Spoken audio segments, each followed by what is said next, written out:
weavers, if you were to ask me what is the one type of loom that all weavers should have in their weaving studio or their weaving space, it would hands down be the simple frame loom. And that's why in today's video, we're gonna go over the pros and the cons of using a simple frame loom. Now, if you're new here, my name is Nicole. I'm an artist, a weaver, a teacher, and the owner and creator of Warp Fibers, your online weaving resource. I started weaving in 2012. This is the first weaving that I ever made, and I made it on a simple frame loom.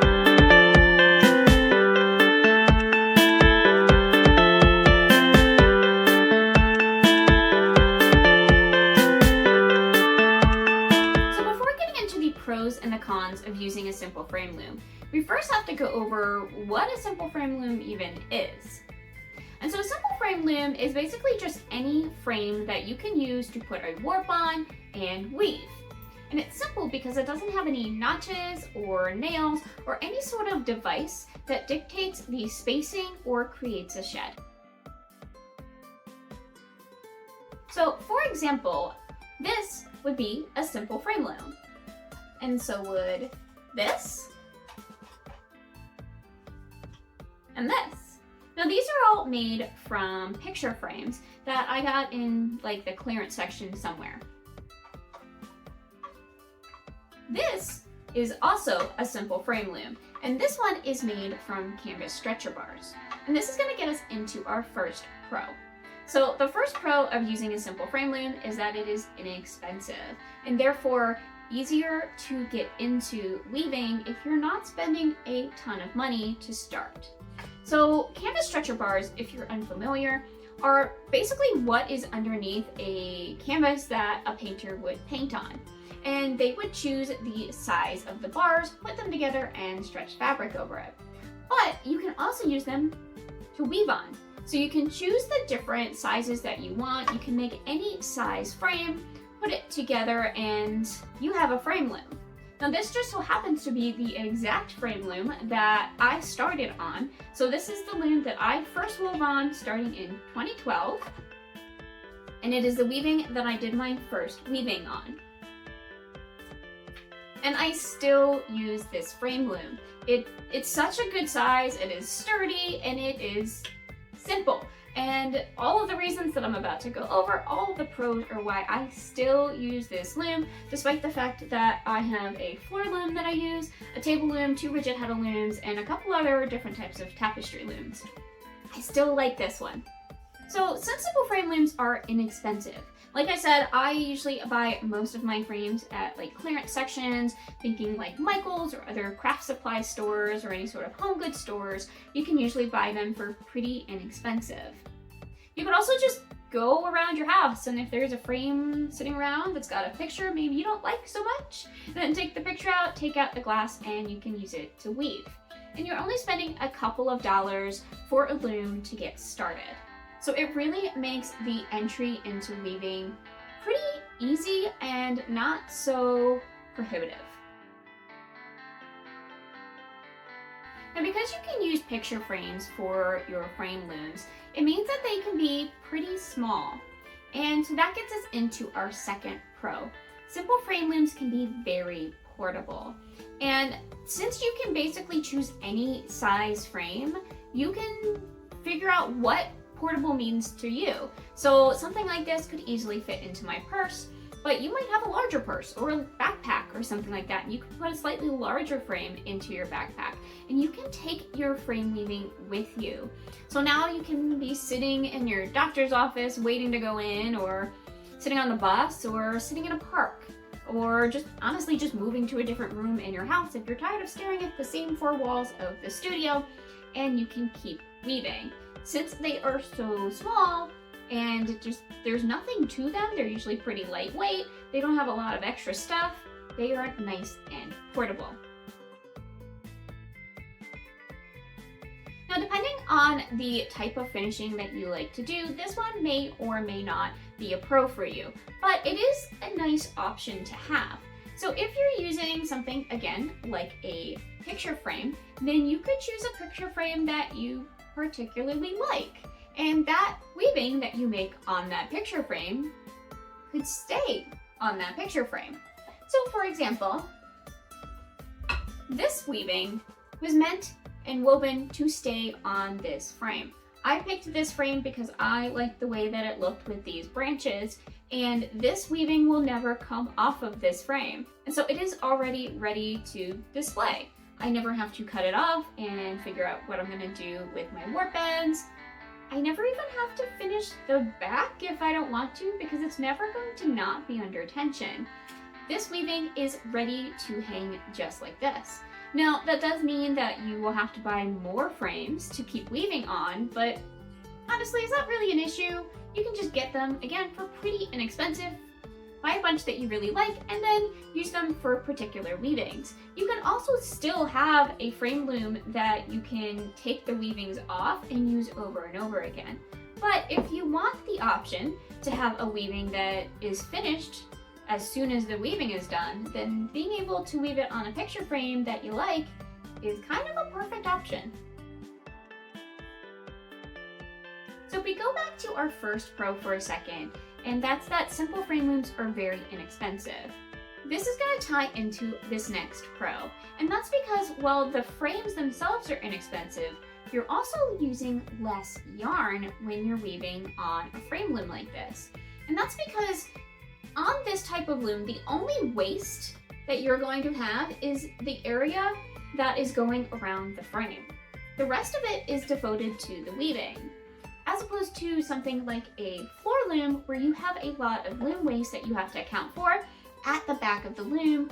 Basically everything that's tied onto the back all the way to behind the beater.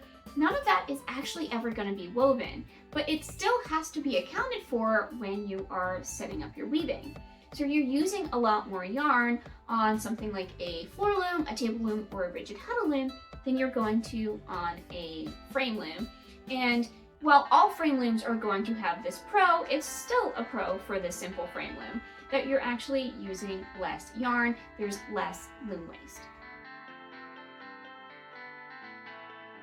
Okay, so now we're going to get into the biggest pro when it comes to using a simple frame loom, and that's options. So the simple frame loom basically gives you all of them. All of the options. You have the option to do whatever EPI that you want. You can do different patterns even within the same weaving because you get to make all of the decisions yourself. The loom isn't doing any of the work for you. So since there's no notches, there's no nails, you get to determine the spacing of your weaving.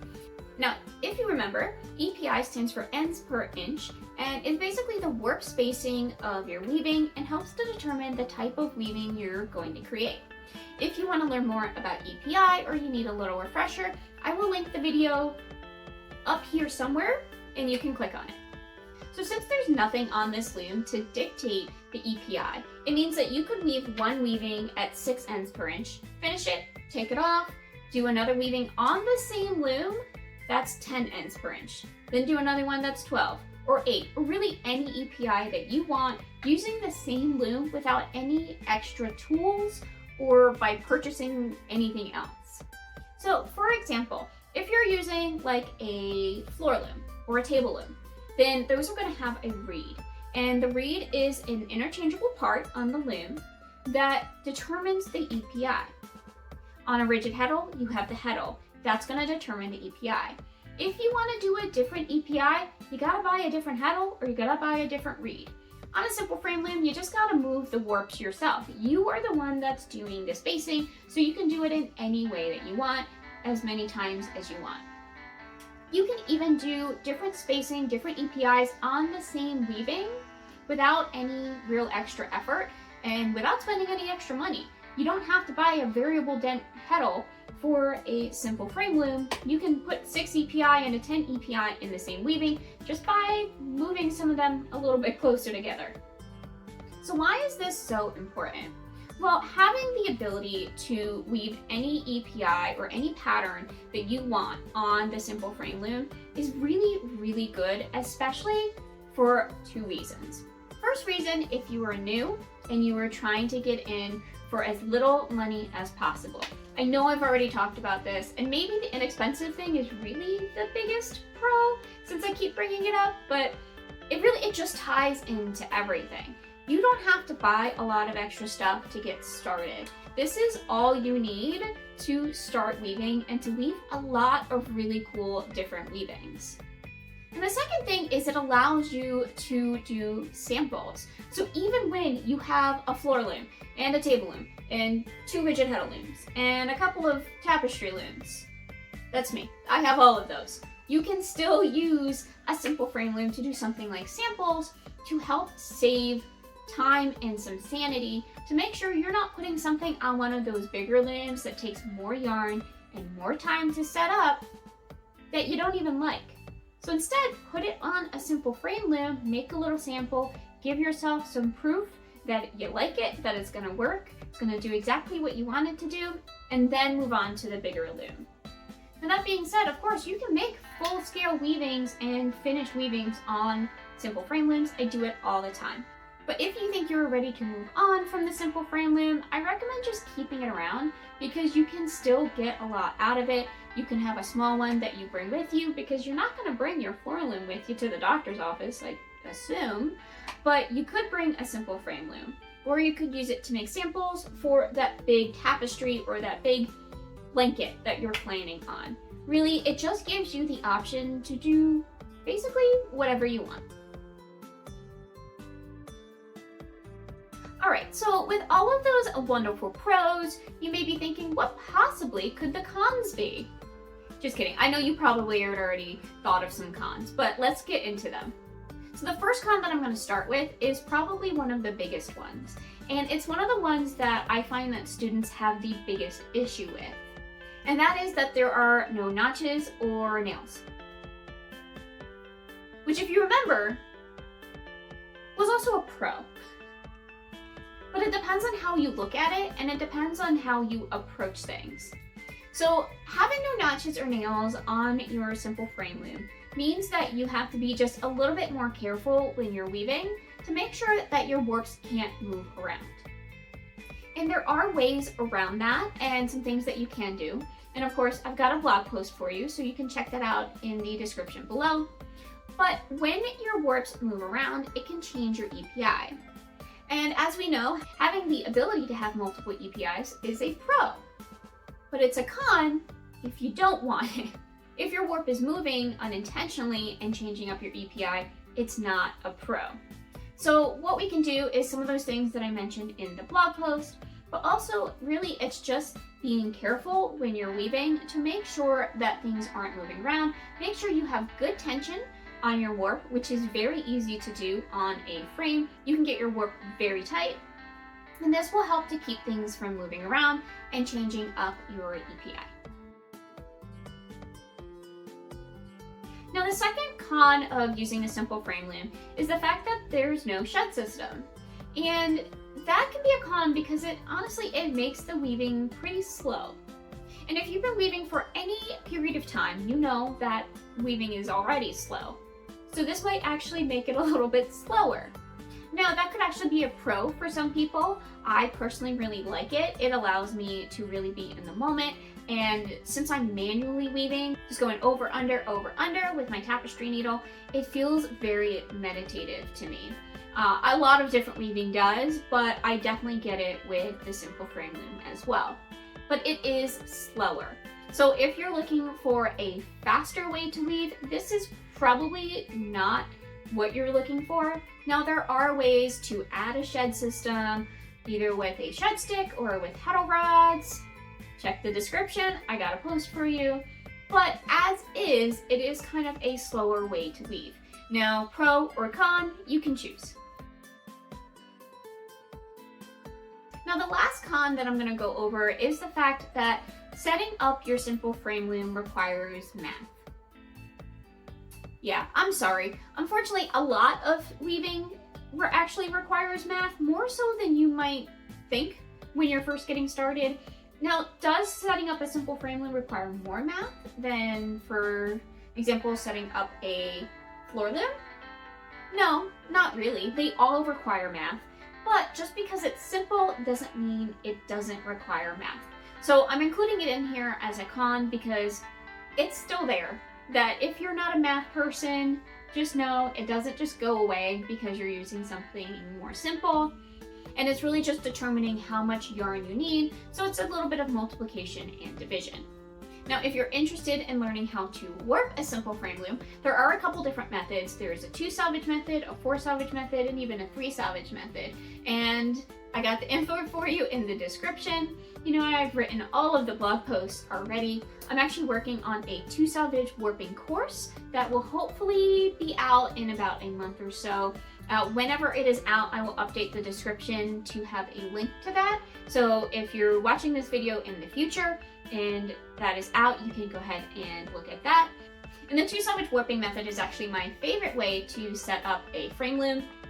And it is the way that all of these frames have been set up. Alright, I'm sure you know the drill, but if you liked and found this video helpful, please don't forget to do all of the fun and free YouTube things. Like, comment, subscribe, share, hit the notification bell. All of these things really do help to grow the channel and get it out to more weavers. And if you got a couple extra dollars and you want to help support Warp Fibers and myself as an artist, I also have a Patreon page. So starting at just $5 a month, you can get exclusive monthly videos, as well as weekly updates, entries into raffles where you can win free ebooks or bookmarks or things like that. At higher levels, I've got pattern downloads, discounts, free shipping, and really just a lot of really fun and cool perks. So thank you so much to all of you for watching, and a very, very special thank you to all of my patrons. You really do make this possible. And until next time, happy weaving!